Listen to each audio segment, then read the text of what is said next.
Otvarajući raspravu o reviziji privatizacije i poslovanja putem razvoja na sjednici općinskog vijeća održanoj 20.4.2017. godine, i mi smo, kada je riječ o Saniteksu, imali u vidu da je to jedna ogromna tvornica koja ima izuzetnu lokaciju, koja ima izuzetno velik prostor za izgradnju novih objekata u tom lokalitetu užem.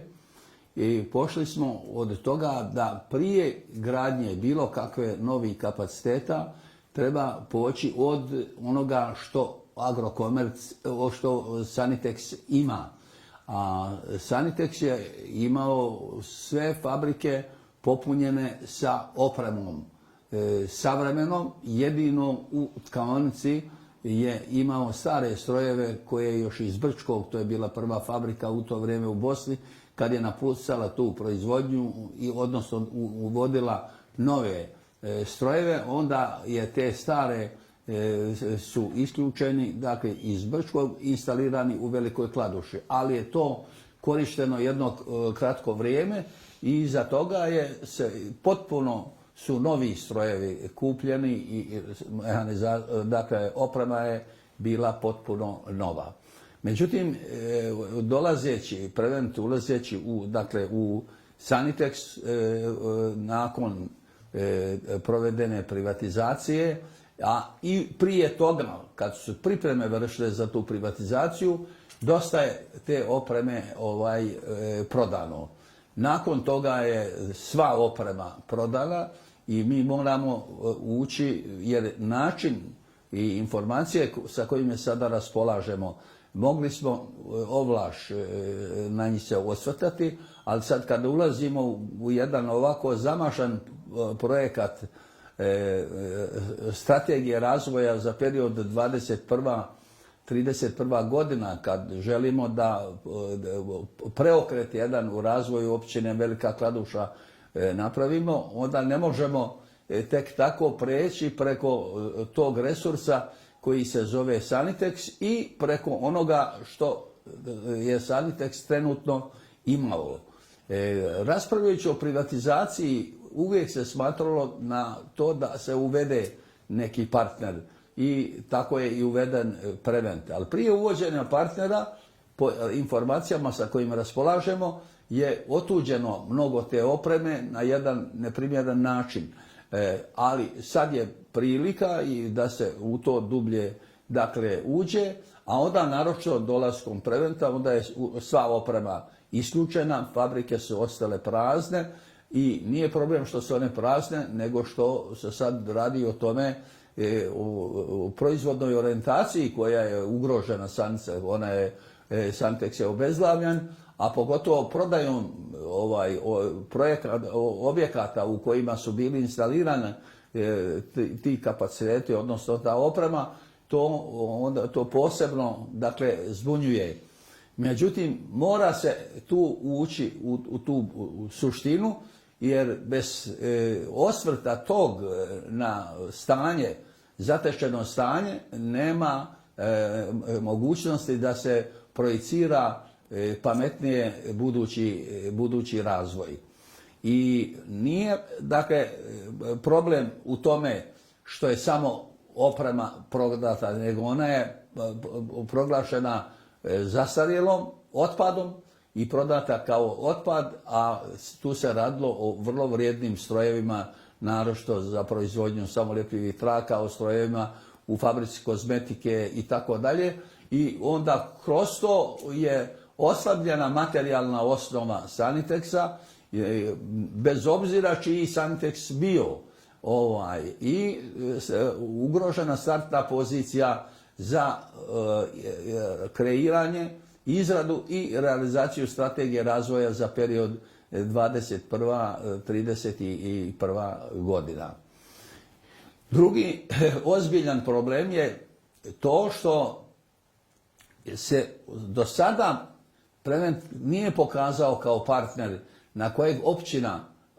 može računati u budućem razvoju. Dakle, a mi moramo biti načisto, ne mislimo da idemo na dirigovanu, ovdje će biti komentara da hoće uopće da diriguje, da to odlučuje kolektiv sam i tako da, to ne, mi zastupamo te radnike koji su otišli, a oni su razvijajući taj Santeks i to radili ne samo za sebe, te su sve radnice uglavnom u penziji i tako dalje, i to vrlo mizernim penzijama su svi iz Velike Kladuše, to je poseban, dakle, problem na kojeg ćemo se mi morati osvrnuti, ne radi toga da bi tračali, pričali i tako dalje, nego radi toga da bi poduzeli neke mjere dok su ti ljudi živi, a pogotovo dok su njihova djeca tu, da nešto napravimo, da osjete ta djeca da su njihovi roditelji bili odani, vrijedni, dakle, radnici, i da su iza sebe ostavili nešto što u nasljeđe, čime oni mogu biti ne samo ponosni, nego na čemu, na tom nasljeđu oni mogu graditi novi razvoj i kroz taj razvoj zadovoljavati svoje potrebe. Ja znam da ću ovdje biti izložen tome da ja vjerujem samo u to domaće, to kladuško, da tako kažem, da ne kažem domaće i sve što je u Bosni i Hercegovini, ali da vjerujem u nešto što je kladuško. Za mene nije u pitanju ko je i odakle je partner, da li je Prevent iz Sarajeva, iz Velike Kladuše, ili nema Preventa nikako, da li je to onaj nekadašnji Santeks koji sada ulazi u strategiju razvoja za period 21-31 godinu. Za mene je bitan kakav taj kolektiv ima odnos prema razvoju i inače prema tom kraju. Ako je vlasnik sa drugog područja, on samo može usmjeravati dobit stvorenu ovdje na druga, i to nije nikakva greška, niti je šta Kladuša posebno gubi. Međutim, ako se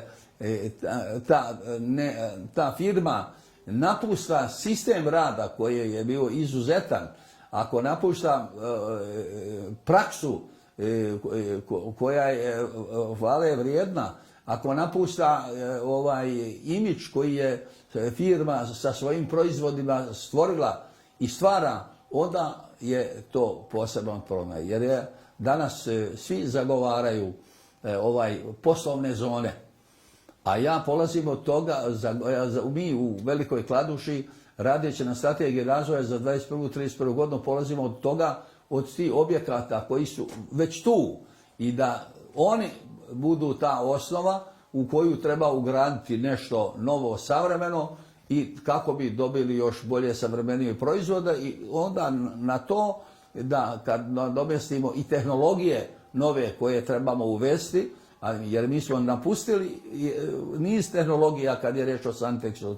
a nove nismo ovdje uveli, tako da mi obrazovanje kadrova kod nas je ozbiljno ugroženo, i to ozbiljno ugrožava poziciju Velike Kladuše koja je u vrhu bila općina po razvoju i modelu razvoja u bivšoj državi. I mi želimo da se vratimo tim vrijednostima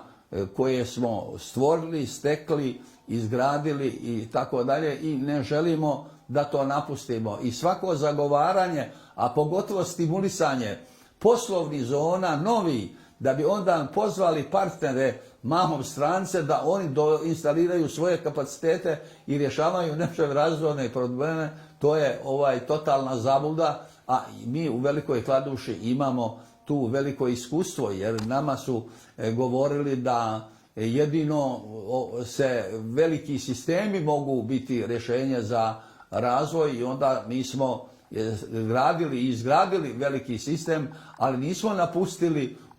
ovo drugo, a u tom drugom, u samom vrhu je Saniteks, i to je potvrda da je ta naša orijentacija izuzetno dobra, kvalitetna, i da sve što je dobro, što smo stekli, ne možemo pretvarati olako kako se to pretvara u prošlost koju treba zaboraviti. Tu prošlost treba koristiti kao osnovu, a budućnost treba kreirati na kvalitetnoj analizi te prošlosti, jer svaki razvoj od toga mora poći i onda sigurno će biti daleko svjetlija budućnost nego da se prihvatimo modela koji je već otrcan i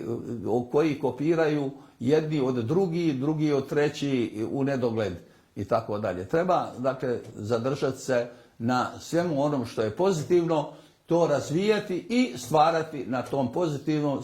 i toj praksi stvarati novo.